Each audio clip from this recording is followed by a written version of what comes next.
All right, and we're live. Yeah, there you go. Hey, Matt, it's Miguel. How's it going? Ooh, yeah. Are we applying for Wizard CEO? Oh, yeah. I saw that. Someone stepped down, right? Yes, I have a theory, or maybe this is maybe someone's been playing the long game, so we'll cover that when we get to. This is not Dune, my man. Right? Like if there's one thing that's completely unbelievable about those books. Mm-hmm. It's how long game everyone's fucking plans are. I'm like, no, never.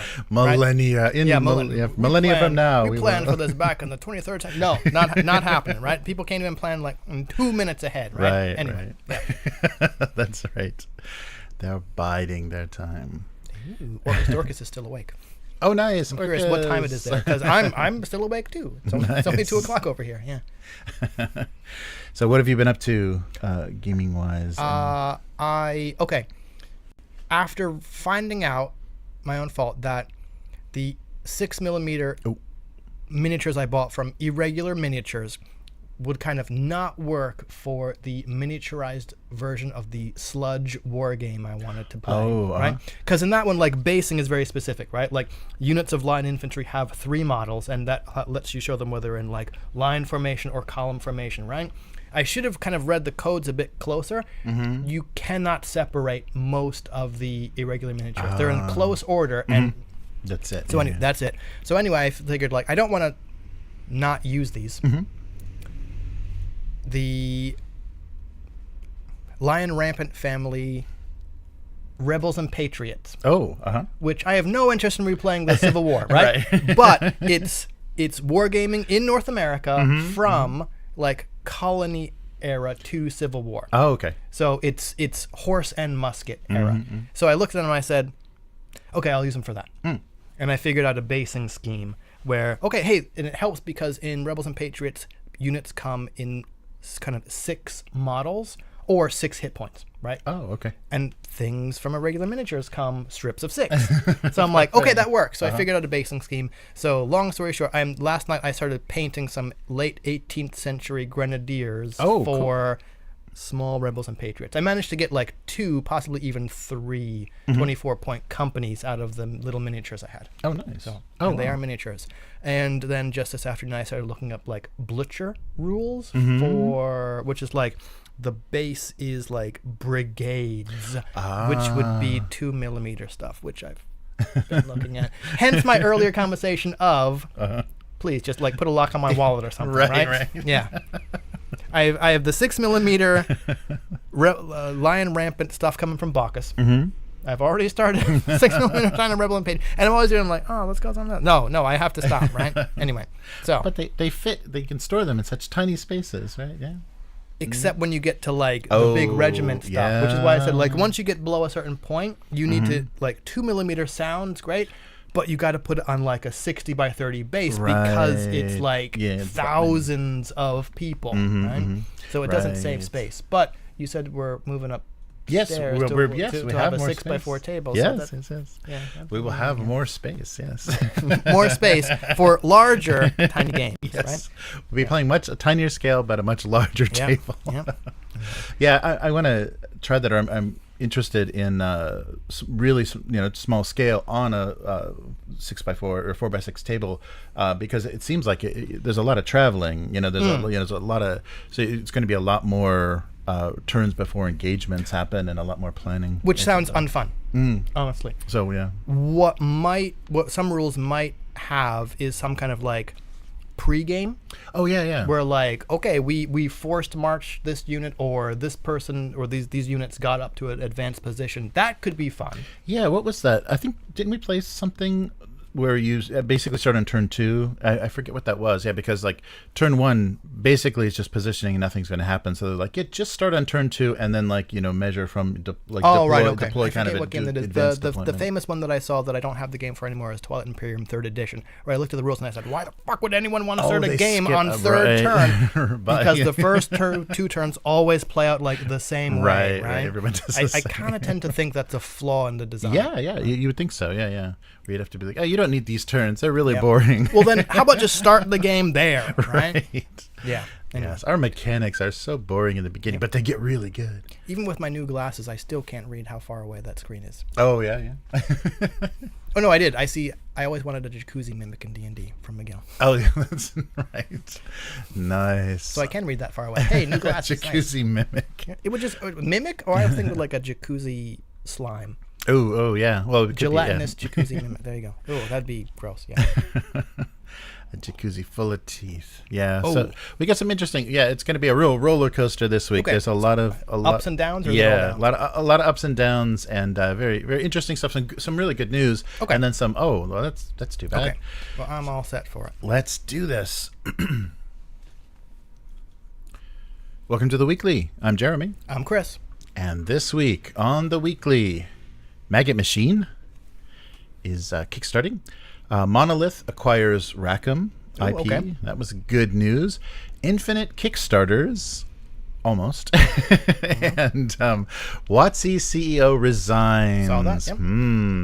And the Yes and version is delayed. So we talked about the Yes and mechanics for the Adventure Time RPG. I thought they... Okay. We'll talk about it when it comes up. Yes, okay. yes. We'll talk about what they were doing, what they promised, and what may be actually happening. Right. So let's start with a gritty, nasty, post-apocalyptic future with Nightfall Games. They are currently crowdfunding Maggot Machine, so their latest original IP. It's a new. They're using their new V6 system, so it's a rules light system using D6s, and it sounds kind of fun. It's an interesting kind of twist on dice pool mechanics. Okay. So these are, of course, Nightfall's the publishers of Slay Industries, and the creator of Slay Industries designed this game. So Dave Allsop, and there's also additional writing by Jared Earl and Ben Graybeaton. And we're looking at a weird and wonderful world of lost technology and found monsters. Okay. So they're producing a hardback A5, 128-page full-color book with art, backgrounds, monsters, missions, and rules. Before we go any further, that is what personal preference, that is what I want to hear in a book, right? A5, 128 pages. When someone goes, it's a hardback, 8.5 by 11, 400 pages, I'm like, right, yes. What is in that book? Right? Yeah, where they're going, it's getting bigger, it's getting bigger. Like, don't want it, right? A5, 128. Like, that sounds like you have focused on the game, right? Rather than I don't know what's in a 400-page book. Sorry, filling it with nonsense. Yes. So the V6 rule system is interesting. So they said on the Kickstarter page, when a contest happens, one player is the active roller, the other is reactive. They both roll small D6 dice pools and want to get as high as possible. Each dice rolled by the reactive player that is bigger than the active player they remove active player's dice. Okay. If the active player has any dice left at the end of the contest, they score points that can be spent on doing damage, healing, finding loot, and but there's a twist. If you roll 6s or 1s, you enter a reroll phase where another die for every 6 you roll is rolled, and any 1s get rerolled.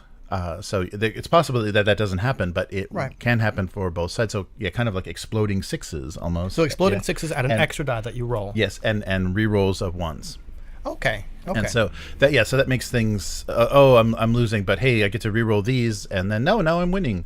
So, interesting. Yeah, and the other twist is if the active player has no dice left, then the reactive player does. They now have points to spend. Okay. So every turn it's not a passive. Right. Yeah, it's not passive. No, it's okay. always... I like that because I like games where you can sort of predict or have an idea of what the most likely outcome of this action is, right? Which is part of why I don't care for D20 that much, right? The flat 5% of anything to me is too kind of unpredictable. Yeah. Whereas this one, I'm like, okay, I have a dice pool of this, you have a dice pool of that. I can kind of figure out how much more likely I am to roll more dice than you or not. So yeah, sounds to my likings. Yes. And if you want to give this a shot, they have Maggot Machine Infestation as a pay what you want introduction. So this is kind of a quick start, their version of the quick start for this campaign. I don't want to be infested. And the interesting part of this campaign that jumped out, they put it right at the top to jump out right away because this is something we're all dealing with. US and UK get free shipping. On this, and they're going to subsidize with, and they said rest of the world is going to be subsidized too. So they're going to kind of eat some of that shipping just to get it to you more affordably. So a little bit about the setting. The year is 1994, just like last year and the year before. The world is a ruined place of hideous mutations, maggot machines. They reign and the guilds hide deep in the underland, praying they stay undiscovered. So you're a guild knight.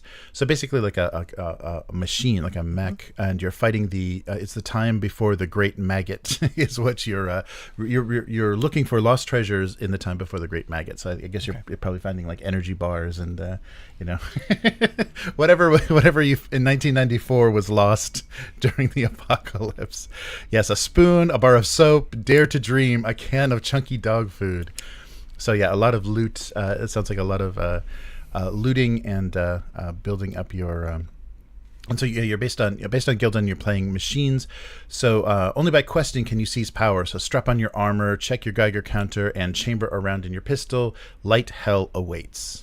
It's the world of light hell. Yeah, so it sounds like like similar to post-apocalyptic Slay Industries. So Slay Industries is kind of dystopic corporate nightmare future, and this is post-apocalyptic, but everything ended in the 90s. So it's still cool 90s. It's still extreme 90s. Every day is extreme 90s. So Infestation is an abridged version of the rules, and it has several pre-generated characters and a full scenario to play. So all you need is D6s to give this a shot, and possibly a strong stomach with all these maggot right. All the maggot, but things get pretty gruesome looking. But nice art though, very fun. Nice. Evocative. Nice for if you like that kind of thing. Yeah. Right. not happy or shiny or it's pretty disgusting, brutal, disgusting art. But so I'll put a link to that if you want to give that a shot. And I just got my copy of Slay Industries second edition, so they did a nice job. The only thing I opened so far is just the quick starter book, and they do a nice job going through and explaining everything with that. And that's D10s. That's rolling D10s, kind of D10 dice pools. I have to think if there's because there's a lot of baggage with uncovering lost civilizations and or looting, right? Where just this kind of feels like a way to do it, right? Post-apocalyptic. No one's really left to say this is ours. It's all this kind of weird mishmash. Right. The thing you're scavenging from is a horrible maggot machine. I don't know, right? So, I'm sure there are other ways to do it, but this is one. Right?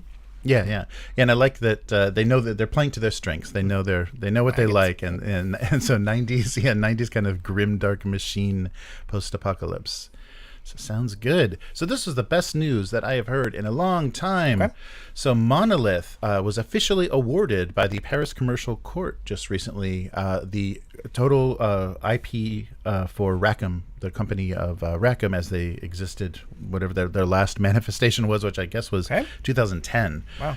So there have been several attempts to resurrect, and people claiming they have the rights to Confrontation and various Rackham properties, and I think they've all been just scoundrels. Right. And the most recent, which was probably the most entertaining Kickstarter ever, I pledged €1 just to watch the shit show. That. Okay. This is worth €1. Okay. This is the company that claimed that they had all the originals for all the wax originals for the Rackham minis for Confrontation. They're going to recast those, and if you pledged high enough, if you pledged $500, they would send you a random one of those originals. And there was all kinds of shenanigans going on, and that finally, I checked those last year, that was all litigated, and that it was a bankruptcy, and they kind of took everything from that company, but no anybody involved in the crowdfunding, I don't think, is getting any sort of reward. There were no bones to pick. Right. Do you actually think they had the wax originals? They did have photos of them. Yeah. So they probably found them in a warehouse or whatever. Right. It was, and that was probably just having those is why they claimed they had the IP. So sure. So that was really shitty. So Sans Detour was picked apart, and it was interesting because they had to spell out in court where all the money went from the Kickstarter, and it just went to vacations and mysterious stuff. Yeah, it was just all random. Wow. Okay. They didn't even note to self: run fraudulent Kickstarter. All right, I want a vacation too. So they didn't even pretend. But this is going to give the all of the IP property rights to Monolith, who already has. They now have from Modiphius, they have the Conan RPG. So they got a lot of good stuff coming up, potentially. So old games and miniature ranges may be back. Yes, so the last time Rackham was a thing was 2008, Rackham Entertainment. And I think that's when they produced the pre-painted miniatures for both AT-43 and Confrontation that Why did I not realize that AT-43 was Rackham? Yeah, I forget who sold those. But I think that was maybe Fantasy Flight or somebody. But too expensive. They went way too expensive. Right. They were very nice pre-painted miniatures for pre-painted compared to we as kids and stuff. But they was, I think, way too expensive. And a lot of people that like the IP and like their original miniatures wanted to paint them. So getting the kind of bendy pre-painted miniatures was a little disappointing because there was nothing on a sprue. So they were dissolved and liquidated in 2010. And they haven't found a home since then, but there have been plenty of scoundrels trying to claim that they have, they have the ability to publish stuff. So that might mean we're going to see the rebirth of Confrontation and their board game hybrid that a lot of people were saying good things about. And then, of course, the sci-fi setting AT-43. And they may even get around to Cadwell and the City of Thieves. I think we have that game up there. And so they did an RPG setting for that and a board game. And so we'll see. The interesting thing, though, is I think there's a Russian company that has been recasting Confrontation minis for a while, and they did their own setting that is basically just knocking off Confrontation. They've crowdfunded that, so it'll be interesting to see if they can get them to stop doing that or not, because that's been the only source of those miniatures, except for the old blisters floating around. So the one thing that Monolith really needs to do, and I don't think this is going to be a problem, because from their rule books and things, I haven't noticed this being a particular weakness of theirs.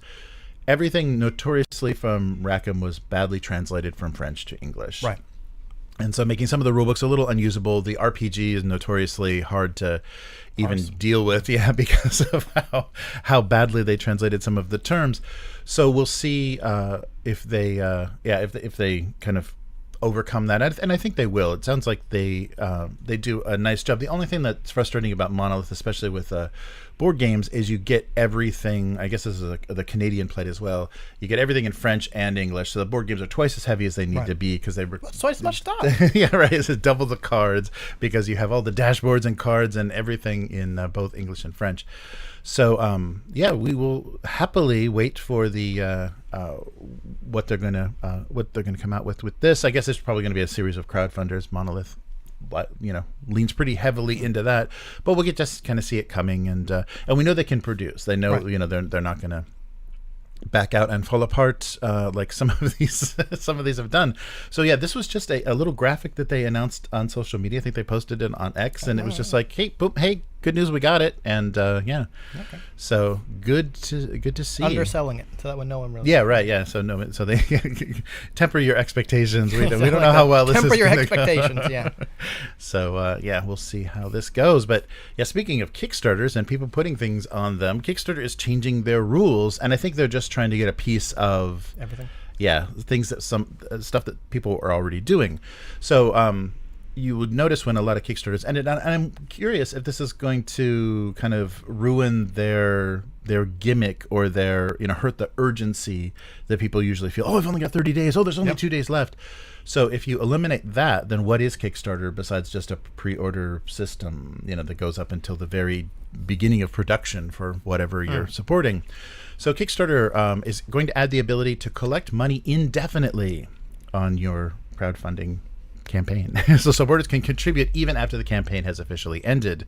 So they're giving some guidelines about how to do this. So usually you see this as a late pledge link, and this will take you off site, usually to the pledge manager, whatever pledge manager the company is using, or to their own website where you can order directly from them. And some people have, they have to figure out if you gave money in Kickstarter and then turn that into credits on their web store, and then people can go directly to the web store and purchase the same pledges. And so it got, it became very confusing because no two campaigns were alike in how they handled late pledges. So now Kickstarter wants all of that. So they're going to allow, they're slowly rolling this out. So it's not completely in effect yet, and they'll kind of open this up. But they're giving guidelines, and they're saying that right now campaigns can be in duration of 1 to 60 days, and then they reach a goal, and then once the campaign is finished, there's you can put a link there. They'll take you off platform, they're calling it, to keep raising money. And so some people have notoriously raised a lot of ridiculous money after their crowdfunding, and never delivered things. I think so, some video games that are notorious for that.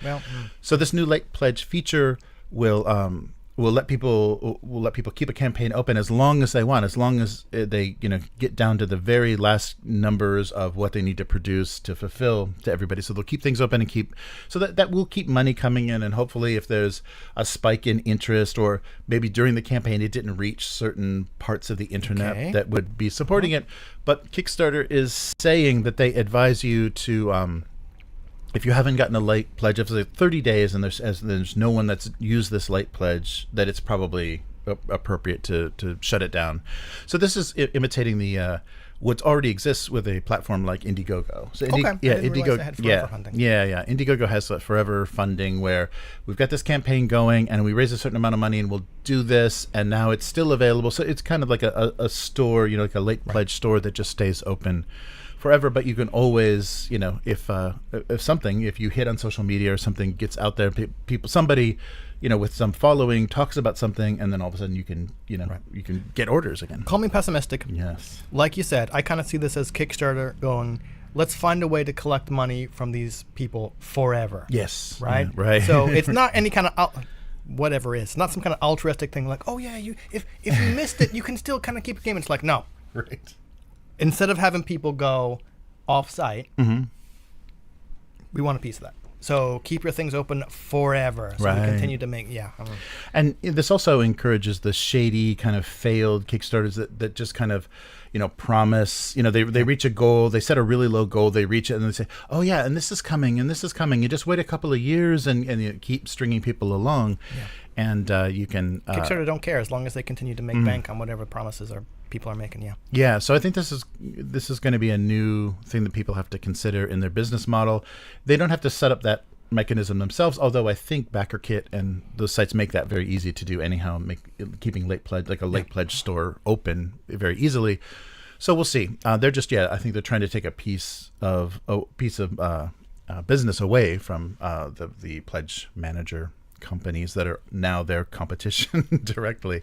So they're testing this late pledge option, and once creators turn off late pledges, though, there's no turning it back on. So if you're like, okay, I think we've got everything we need to start producing, turn it off. Oh, wait a minute, there's been a delay. Let's try to turn it. Oh, you can't. Yeah. So no turning it back on. Sure.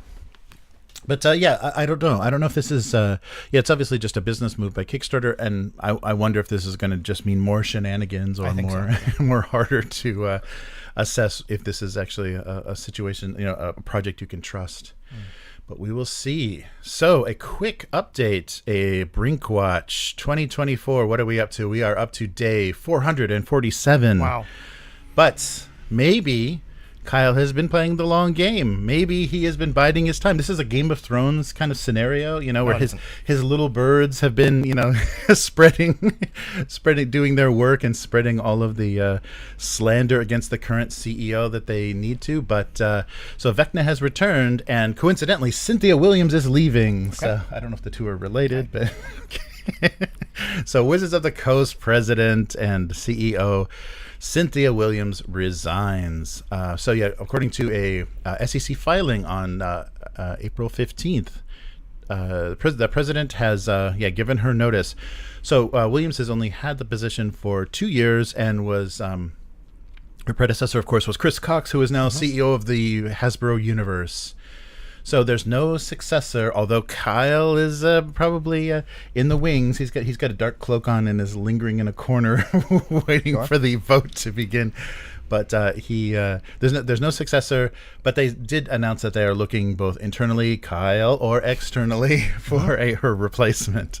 So as we all know, the same with Chris Cox. She's a former Microsoft. She was a general manager, vice president of gaming ecosystem on the gaming ecosystem commercial team for the Xbox division at Microsoft. Wish I could just make up shit like that and be president of it and get paid a decent salary. Right.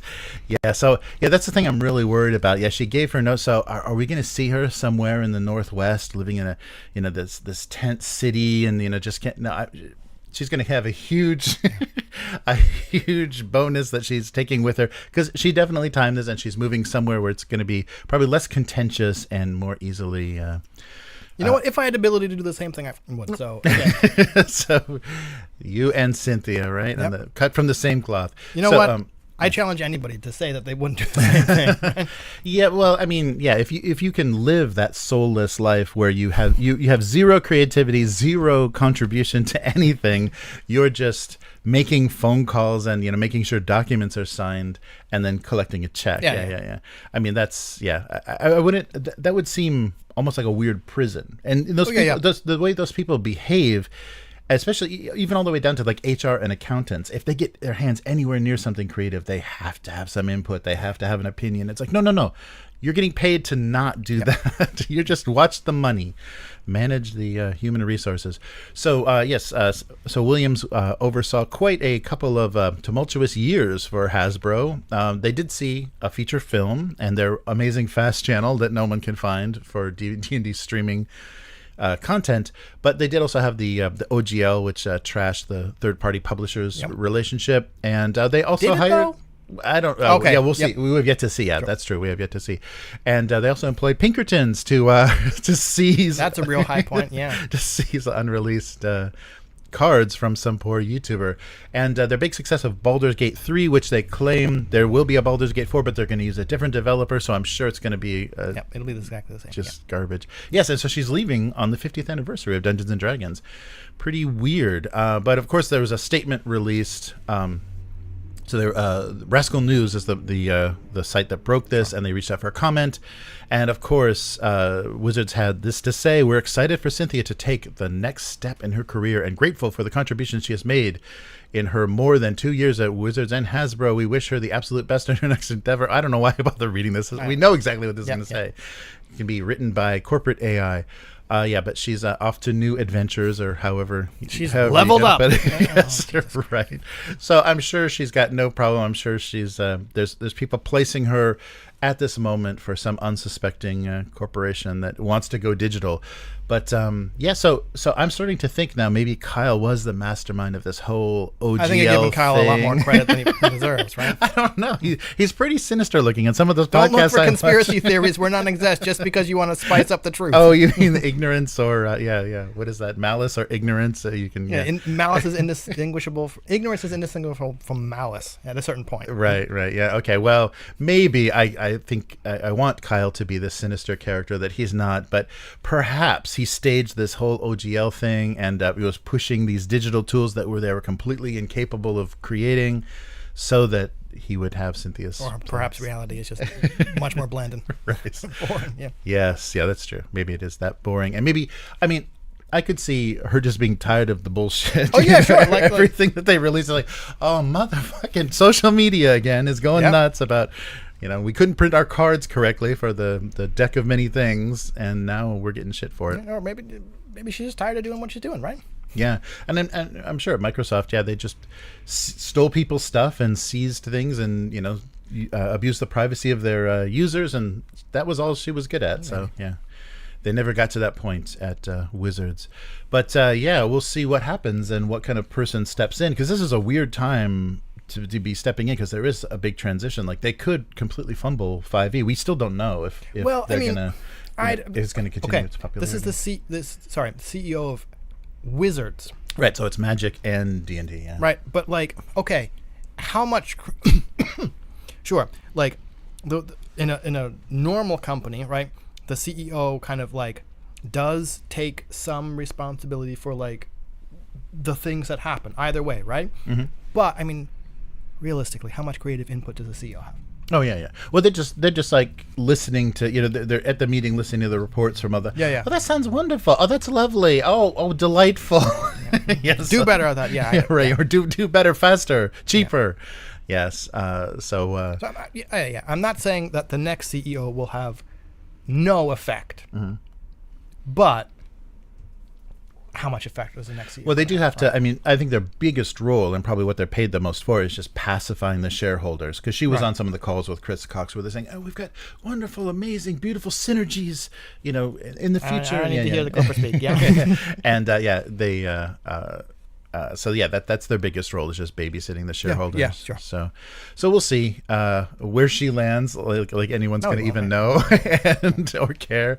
Yeah. And but what kind of choice they make for a person to replace. If it's going to be someone from traditional publishing, somebody from digital, that would be interesting to see. That would at least be kind of like not a signal, but kind of a signal to where they're going. Anyway. Yeah, I think it's going to be very digital, probably a cryptocurrency. NFTs, anyone? So we'll see. And lastly, we talked about this, I guess it was almost 2 years ago. Oh, no, last year. End of last year, the Yes and system. Time has no meaning. Yep. Yes, I know. It's impossible to tell. So, yes, the Adventure Time RPG, TTRPG, is officially being kickstarted by Cryptozoic now. And there was an announcement. So when they were publishing that kind of anniversary version, the super cool, awesome version of the anniversary edition of the Adventure Time Card Wars game, where they print every card from the digital version of it, they made a mention in the comments about, we're working with Forever Stoked to use their Yes and system. So that's Matt Fantastic designed a mechanical framework called Yes and to run the RPG, and it made sense with kind of the tone of the show, the motivations, like how you would want to play this actual world and these actual characters.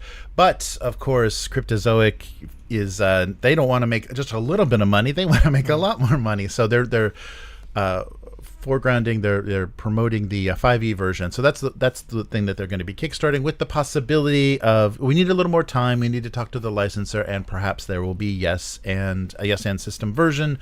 So technically now 2 versions of this game exist, and we'll see if the second one potentially exist. Yeah, potentially, and we'll see if one is actually, they're claiming it's still in active development, but that, I don't know, who knows what that even means.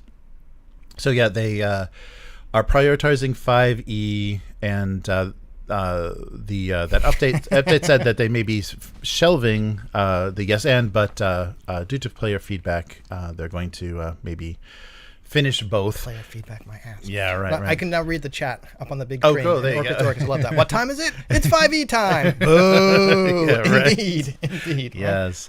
Yeah. So that's and the article even made an interesting comment that so conflict is resolved in the cartoon, in the animation, through heart-to-heart talks with best buds, and not like rolling combat and rolling initiative and swords. Like, I'm very disappointed that Japanese Netflix only has like seasons 1 through 4 of Adventure Time, because for a while my kid and I were watching it, even though I think it's a little bit above her age level.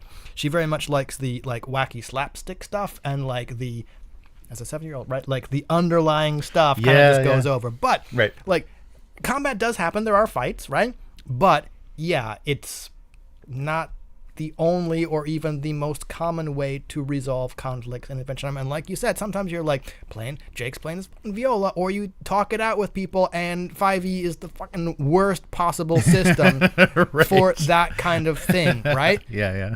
Why? That's true. Yeah, so Cryptozoic, I think their excuse was, of course, there's a quote. The 5e game has been planned from the start because it goes back to the very roots of Adventure Time itself. What? Which was inspired by D&D. I guess that's what. So the inspiration of tabletop fantasy means 5e now. I mean, not saying that's wrong. It's totally possible. Sure, like maybe that's what it inspired by. It's a lot more than that, right? Bad system choice, bro. Yes. So we had planned for the Yes and game to come first, but it needed more development time, license approval, and it will offer a very different experience. We'll make more announcements about it in the future. The only reason I am buying is licensor approval. Right. Yeah. That's true. Especially so probably the licensor, whatever, Viacom or whatever, Nightmare is who owns Adventure Time, and then Cryptozoic are probably looking at the numbers like, this is a much bigger audience. Let's sell it. That's the thing I would buy, right? Like, why are you leaving this money on the table? Right. Yeah. So keep an eye out if you're interested in the Yes and version. Keep an eye on the updates for this crowdfunder and see what they actually say. It may be years out before they get around to actually. I don't know what the fulfillment time was, but so it's currently running. The campaign is running through May 15th, and they did a cute little. I think their version of the Quickstarter is Jake's Smauzao Guide to Role-Playing Games. So it's a simple guide to rolling dice and the rolls. So this was written by Ray Winiger, the designer who also worked on D&D as executive producer for and DC Heroes RPG, and has worked with D&D before, and Lego D&D. Oh, and so yeah, so similar to the recent Lego D&D, a simple version of playing it. Yeah, so there's an intro guide and even a quest. There'll be a supplemental quest of Quest of the Shadow Gems. Cryptozoic claims the licensor has not approved any of the digital source books yet, but they're coming. They're coming. God damn. So that's a weird kind of situation to be in. I guess that's what crowdfunding is supposed to do. Well, that's the thing about crowdfunding. And or I was going to say licensors, right? Mm-hmm. Like, we often wonder, like, why is a game like this? Or why don't we have these ships in Star Wars Armada? Or why is this missing? And it's like, it's, pardon me, it's whatever the licensor agrees to, right? This is not something that is yours, right? They are letting you make this. Mm-hmm. And this is how much of it you get. Yep. And this is how much of it you get. Or if you want to pay more licensing fees, get this is what you get, right? Or it's kind of like the graphic designer or any kind of like creative person's like, we're streaming, like, that looks good, but why don't you move this over here and do that? And it's like, yeah, definitely. I can't imagine what the feedback might be like from some of these companies. It's all no. But right. Yeah. No longer yes and so keep an eye out for that if you're interested in seeing a more playable and a system that matches the setting a lot more than calling 5e. It now. This is never going to come out. That would be too bad. But maybe you can just kind of reskin it as something Adventure Time like, because there's a lot of indie comics that have that kind of that minimalist style. So just kind of get your yes and going for something else. It's still wacky fantasy inspired by D&D. Inspired by D&D, inspired by Adventure Time. Oh yes, so that's gonna do it for this week. No but. So where can people find you? On Blue Sky, and what's the other one? Instagram, at least until they shove more AI stuff on there. Anyway, that's Hivemind, HYVEMYND, where I made my own set of yes and dice. A while back. Excellent. Right? All right. So search the archives. Search the archives. Yeah. Cool. It's pretty easy. Excellent. How about you?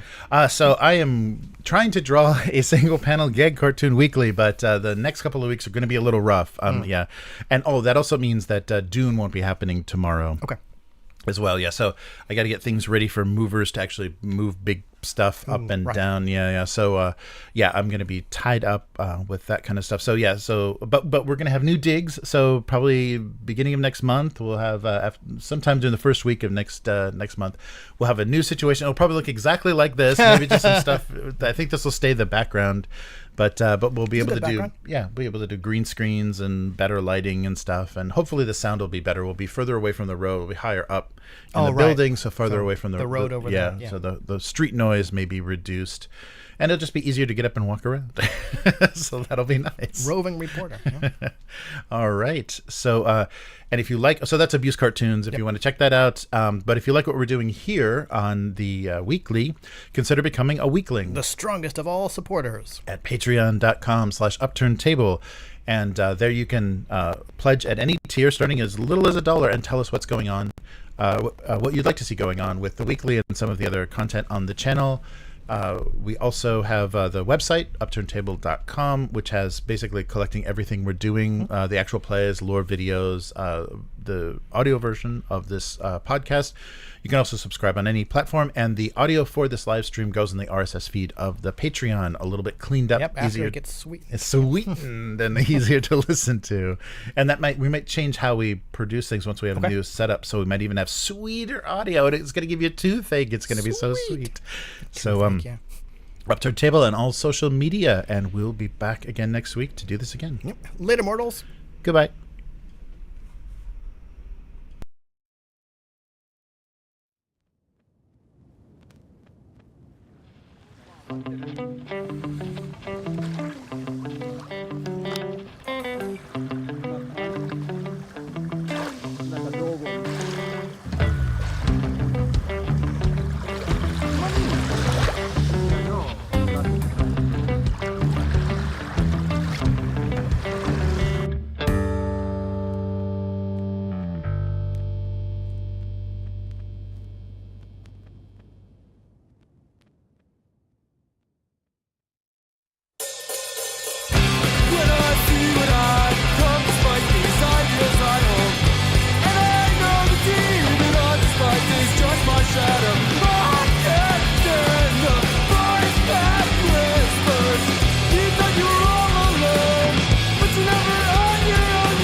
right. See if the chat comes back. There it goes. So good to see everybody. All right. Did the combined chat work? Good, good. Orcus. Yeah, good to see everybody in the chat. So Miguel and Matt and Orcus. Yeah, sorry, Matt, about having to cancel for tomorrow for Dune. I just haven't gotten any chance to do any prep, and I think I'm going to need, because everything has to be ready next week for the big stuff to get moved, and it's not there yet. As you can see by this shelf full of games behind me, nothing is ready to be taken anywhere. Nice. Oh, cool. Miguel's headed for home, but will be listening. Yeah, sorry, no a Custodes talk. I wasn't sure if it would fit in this week, and maybe we would spend a bit of time on it. But you had a whole list of Custodes jokes, though, right? Ready to go. Yeah, it's really funny. Somebody said this about another property, and before the cast, Chris and I were talking about it. But people. Frustrated with people not respecting the lore or characters or a setting or something for a specific IP. It really doesn't mean anything, because the companies really don't care about that at all. If they figured out different ways to make money that don't involve actually making interesting, compelling entertainment, then too bad. Yeah, it's just it's a weird thing. I really think. And also people that are tracking down the lore for the for female Custodes, because that's what the controversy was. Is there's some opening fiction or something in the new codex that names a female Custodes character, and everyone's like, wait, this was sons. This was always called sons of the noble class that gave their sons to become Custodes. And then one of the authors spoke up and said that they wanted to do a female Custodes character. The GW, whatever the property management guy said, we don't have those miniatures, so don't do it, because those male miniatures don't exist, and we don't want people wanting us to make miniatures we don't sell. So yeah, who knows what the deal is? But it's a funny. It's a funny thing, because they just don't care. They just figured out a way to create a market, a demand for creating something very inexpensively in plastic that people will pay more than 1,000, but 10,000% markup on. And for what that amount of plastic is worth. So they don't really care about any of this, and they're just making it up. And I saw the biggest argument I saw about this was how they're kind of just say, oh, it's always been like that. Like every changes they're making to the setting, they're just like, it's always been like that. Shut up, you're being ridiculous. You're ruining the hobby for everybody. But instead of like coming up with a way that makes sense, or that's was the case but we didn't know about it, or something in the setting or the story of the world that would explain that, and they just don't bother to. It's like if you have any problem with it, then that means there's something wrong with you. So if companies are going to keep doing that, whatever. I have no no interest in it. Oh yeah, that's right. Yeah, the odds of, that was the thing. The joke I forgot to bring up is, Kyle learned all of his cutthroat Game of Thrones style positioning and strategy from the hot tub, the cutthroat world of hot tub sales. I'm sure he's gonna long for that. Nice. Really? Oh, that's weird. Why would Palladium... sorry. Orcus said that Williams took a job with Palladium. Is that a joke? Am I missing something? Because they're notoriously bad with getting things finished. Nice. So Matt said when Kyle takes over, he's moving a big-ass jacuzzi into his office. Yes, he will be... He'll be making all decisions and all shareholder calls from the hot tub, following an interview where he will state there should be no hot tubs in the hobby. Yes, exactly. Yes. Yeah. What happened to his leaving? I guess, Williams is leaving the job market. Is that what he said? He said the job market. So perhaps she's leaving the job market as well. And Orcus remembers where hot tubs were in the ground and used Thaco. Yeah, the good old days. Now these above ground cheap ass jacuzzis. Yeah, I like Miguel's jacuzzi mimic idea. Nice. So we'll see. We'll see what direction, what message that their weird choice is going to send out. Yeah, Matt says, indefinite Kickstarter does seem a little desperate.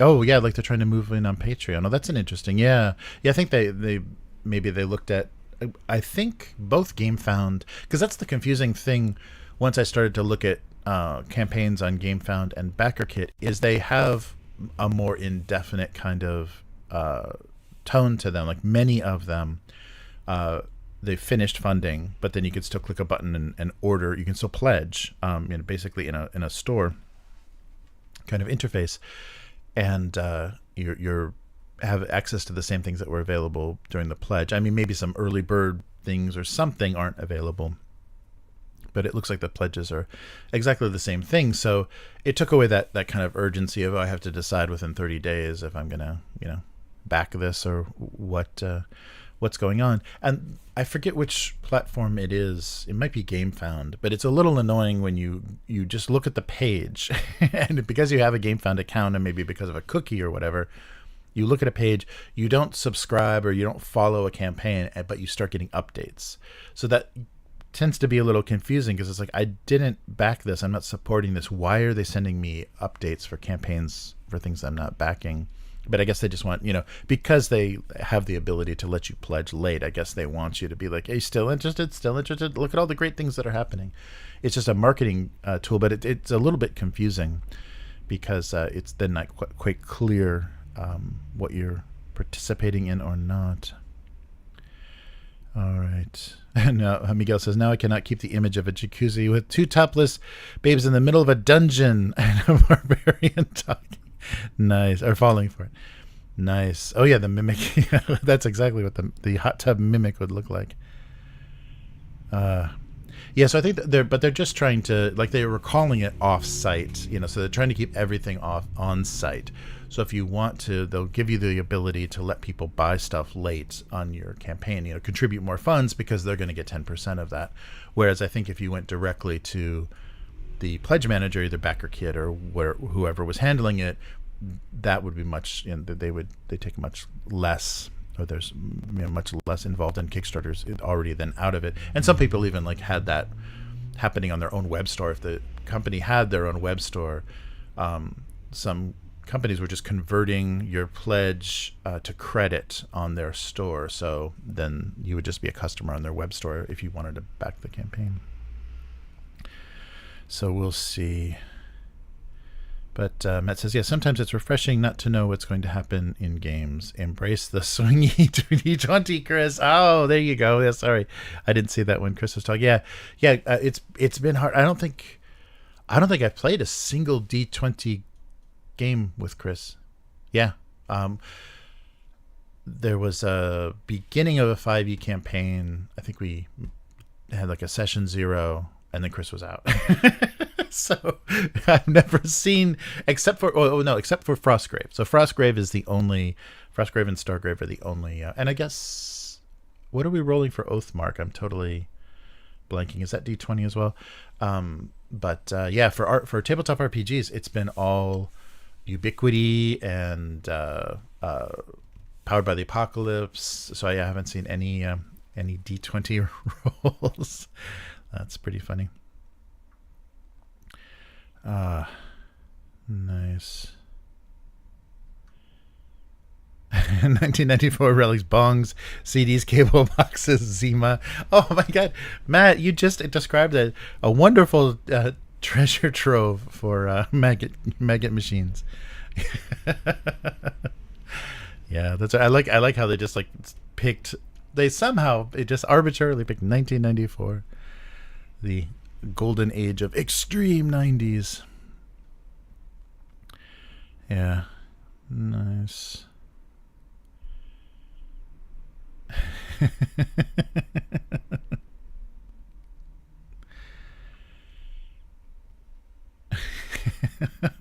Yeah, it's funny though. And so just reading, I only read through the quick start of Slay Industries, but yeah, it felt very similar in tone. Maybe more, gruesome and grimdark, more, armored,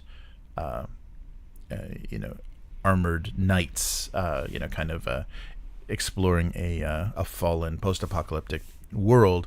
Whereas Slay Industries is, you're basically contractors, and more kind of Mutant Chronicles or Doom Troopers kind of style. You're armored contractors and not all human. So there's different alien races and things involved, working for the big corporation and deciding how much of that you can stand. But Slay Industries is the only game in town. So yeah, you're basically a contractor, what do they call it in Mutant Chronicles? Freelancer? For the evil corporation. But there's not, so because there's only one, then there's not corporate wars and corporate tension. All right, yeah, take care, Miguel. The God Emperor did nothing wrong. Yeah, one of my many Custodies jokes was, if you're going to challenge, if you're a custodian and you're looking for custody of an emperor, I think a female custodian will definitely get awarded. No court in the Imperium would hand custody of the emperor over to a male Custodies. So I guess that would be your big advantage. All right. Want to break your brain? Buy a used Rackham Codwallen TTRPG book and try to understand it. Yeah, I wonder why. There has to be a reason. Maybe they just cheaped out, because it's too early for the days of machine translation. So they probably there was some guy that fooled them. Maybe like English and French, neither English or French were his native language, his or her native language, and they just faked it. Some Algerian guy was like, no problem, I'll translate this for you.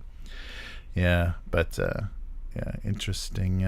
So that'll be a big thing to overcome, is if they're going to still have Rackham's name on any of this stuff, to to make people understand that this is going to be playable. It's going to be it's going to be well translated. Nice. Oh, $250 on eBay for Codwallen. Wow, that's crazy. I got a pretty banged up copy of that laying around. Yeah, I'm glad I both that and and Casey. Sorry, I missed that in the comments. Yeah, Casey commented on happy to see the Black Company. We talked about that last week. Black Company is going to be done by the guys that did the X-Files type game. Yes, but that he missed out. The timing was bad because he missed out on the Green Ronin one, and that's another like $250 book if you can find a copy of it. That's another very expensive find on the auction sites.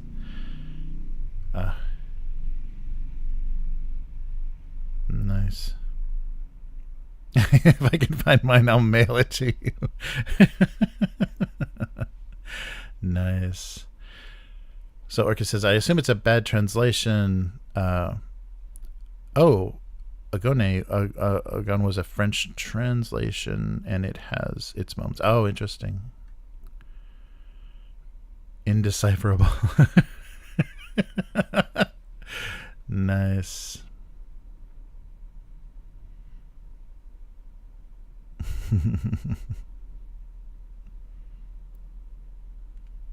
Oh, yeah. Matt says that he heard Vecna's got the Infinity Gauntlet. Yeah, I'm sure they can't wait to tie those properties together. Yeah, so it's interesting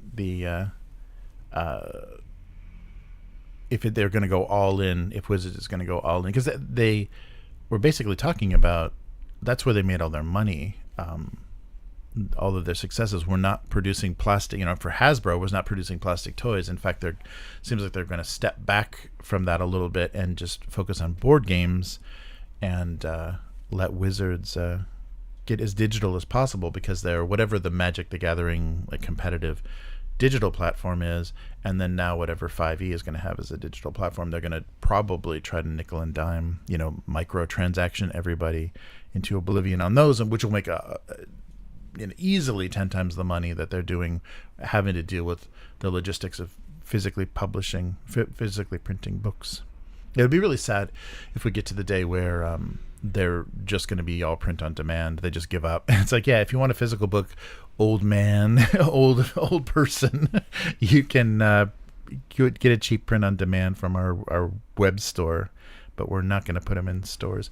That would be really interesting, because I think the visibility of 5e in like Target and Walmart and places like that, because that's how it was accessible to me. We had a game store, we had a hobby store in the little town that I lived in at that time, but if you couldn't get the basic set and expert set from like the Sears catalog, then it wouldn't have been accessible to a lot of people if you had to go to that specialty store, because those stores, definitely in the late 70s and 80s, they were always creepy places, just like comic book stores stayed really creepy places that people just like weren't sure if they wanted to go into for a long time, getting that stuff in the big box stores. So if they do step away from publishing physical books, that'll be a whole place they'll lose a whole like level of discovery for new people. So that'll be interesting to see if they would do something like that.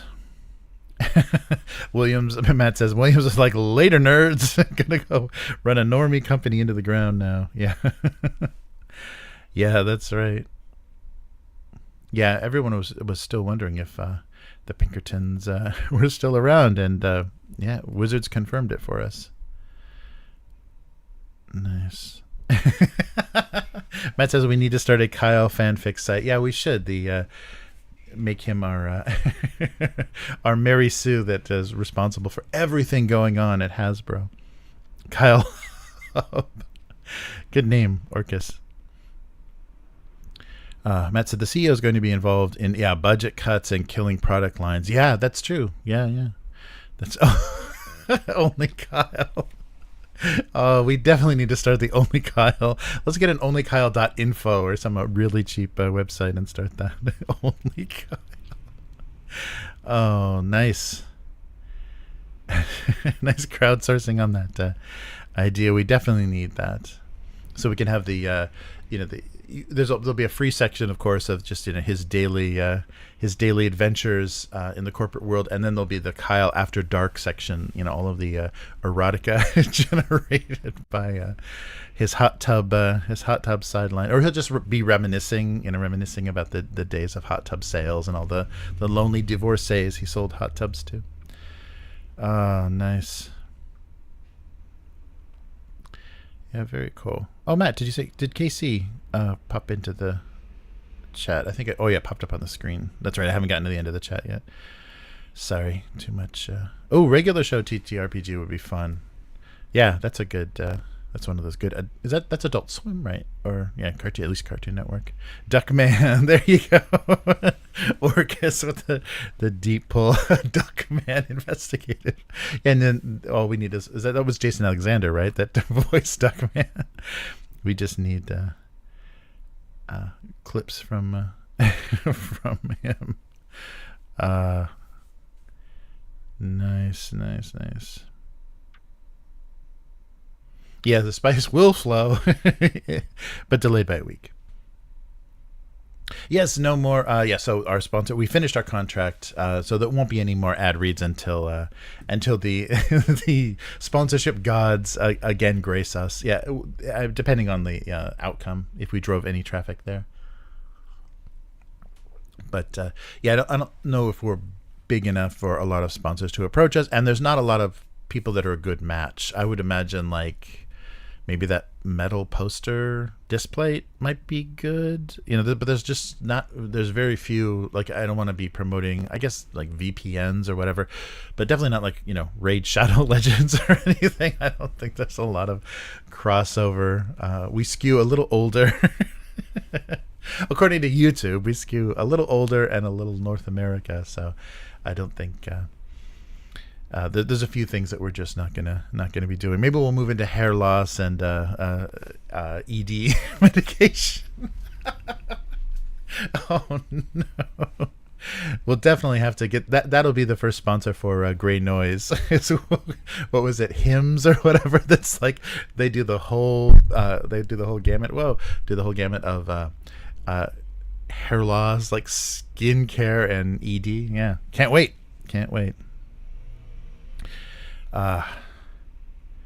Yes. So but that was another reason to kind of cut the section out of the live stream as well. I wanted to kind of spare you guys as much as possible, but it saves some work. So we'll see.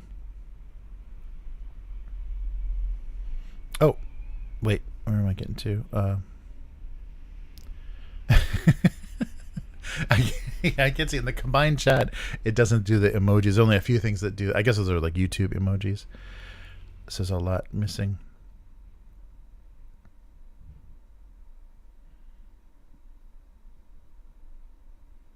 Oh yeah, Matt's saying having an issue with the gender swap is a weird hill to die on. Bigger problems and yeah. Well, I think it's I've always, ever since getting interested or being kind of attracted by the grimdark 40k lore, always found that community pretty rough. Pretty go fuck yourself. Not very welcoming. A lot of people were just because there are. I think they even have a bigger kind of old school problem than other tabletop. I think generally a lot more tabletop is a bit more inclusive and looking for more people to play, but I don't know if it's the setting or what it is, but I always found it a little bristly, the Warhammer world. Yeah, that's why I was surprised when they started the big expansion with the stores. Oh, Casey, there we go. I finally got to the point. Good to see you, Casey. Yeah, I was mentioning you dropped a comment about missing out on the Green Ronin Black Company source book.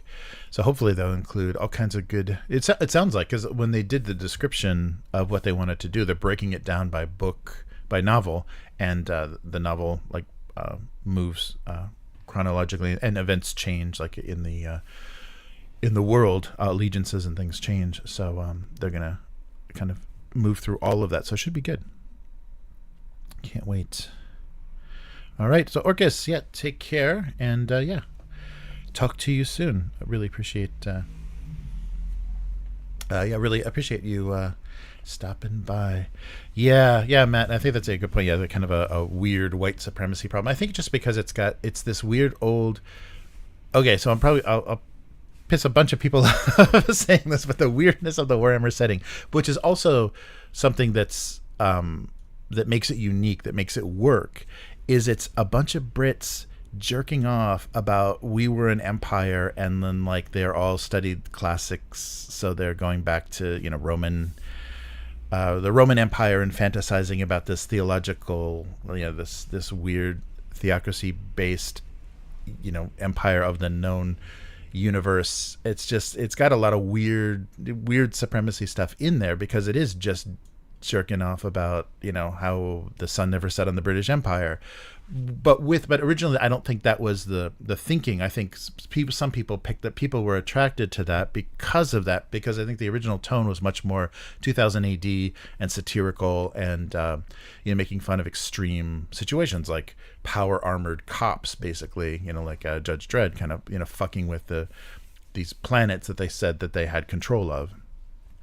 But yeah, we'll see. That weird ex-empire thing is weird. There's a weird tone to that, and getting off on that. You definitely know that's what attracts some people. Is we used to be the thing, like the standard that was set in all of the colonies is white, a white Christian, white Protestant, the white Protestant base for all of their colonies, which is yuck. Oh, Casey's saying, aside from the Green Ronin book, there seemed to be a nice supplement to learning more about the Black Company setting. Oh, this is a new product, remotely similar. I call it a win. Oh yeah. If the new one is, I hope so. I hope they do some good stuff. I'm not. I know there's a lot of books, and they've supported the. I'm totally blanking on the something green. The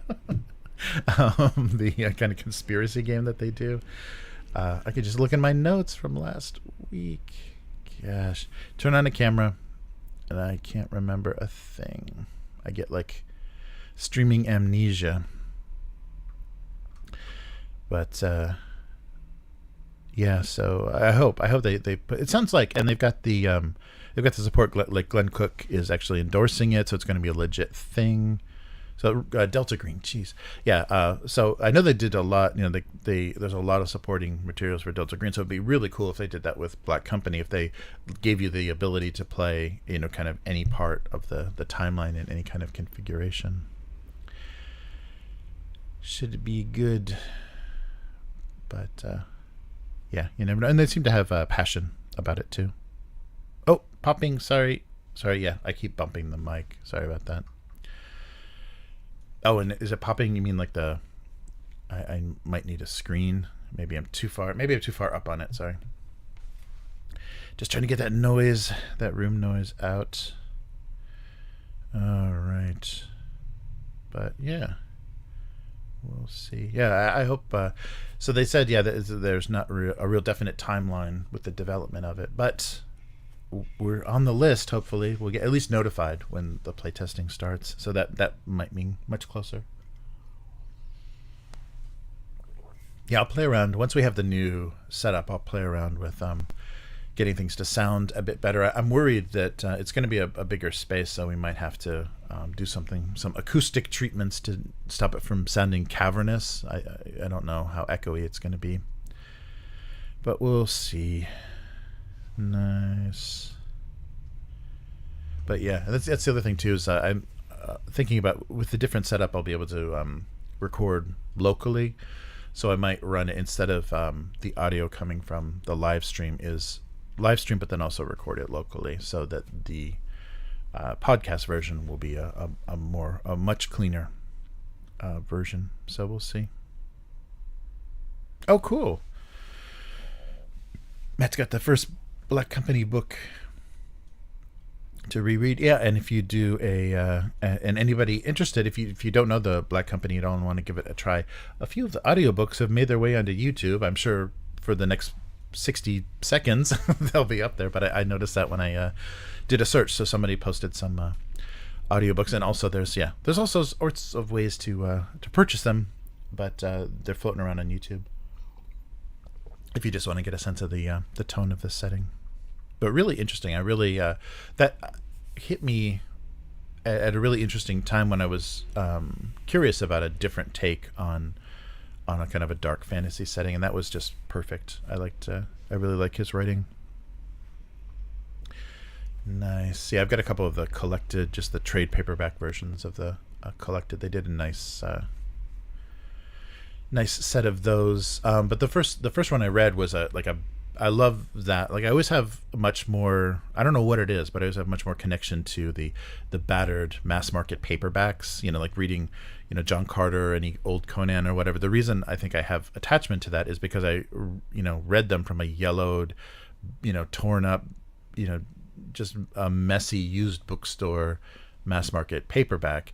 And so then when I buy stuff in a nicer version, it's not the one that you had that original experience with, but there's something about that. There's something about the almost indestructibility of those crusty old mass market paperbacks. They're all folded, half the covers ripped, they're all just a mess, but you don't you're not so precious about it, so you can just have a better connection with the story and that actual object, because you're not only opening it in certain situations or certain locations, so it doesn't get spilled on or doesn't get banged up in your bag or whatever. That's the one thing, though, that I do like about Japan, that I'm sure that it's a much more much fewer situations like that in the US, is commute time. So I have a lot more train commute time that gives me the ability to read more than before. I guess it would just be audiobooks if I was driving. If I was stuck in a commute, it would just have to be audiobooks. But I like having kind of forced reading time. If there's nothing, if I don't have to answer email or anything, you can just read. That's really nice, because I think that's more and more rare for a lot of people. I think probably Europe and parts of Asia, but a lot of places that don't have the good public transportation, you don't get that.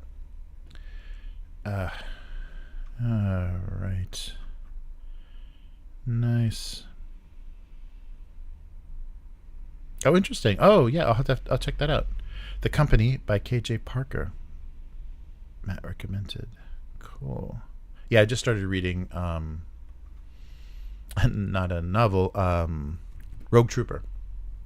I knew basically the story and the setting for Rogue Trooper, but I'd never read that before, so I just downloaded the kind of the collected first version on my tablet, and I was reading early Rogue Trooper. I like the that format, because it's all coming from 2000 AD, so it's it's, I don't know how many pages it is, but it's just 4 pages or whatever a week. So it ends, and it's very comic strippy, because I guess very anthology, weekly anthology kind of thing, because it always has to reestablish the setting. So you read 4 pages, then it says, and here's the Rogue Trooper is this biologically engineered, and so you keep getting to that every 4 pages. They reintroduce the setting and have cliffhangers at these regular intervals and stuff, or kind of story beats that end. So just because of the format. I think a lot of Japanese comics are like that as well, because they're presented in weekly or monthly anthology comics, and then when they're printed collected, you still have that funny rhythm of, oh, and what's going to happen next, and oh, what's going to happen next, and oh. I guess it's fun because it keeps you reading, but there is some repetition of similar panels, or here's that same scene that we ended on from a different angle to set up the next week. But good stuff. Yeah, because I was just curious. I hadn't read through much of it, and they're talking about doing the animated film, so I wanted to have a little bit of background. Nice. Yeah, 2000 AD's got a lot. They are doing a nice job of getting out nice collections of their old stuff and discounting them really decently. Like you can get the digital versions for like $10 for like, 400 pages or whatever of some pretty meaty stuff. And every time I see like book sales and stuff around here, like English language book sales, it always ends up some like Judge Dredd anthologies and stuff are in there. So I've picked up a bunch of those over the years.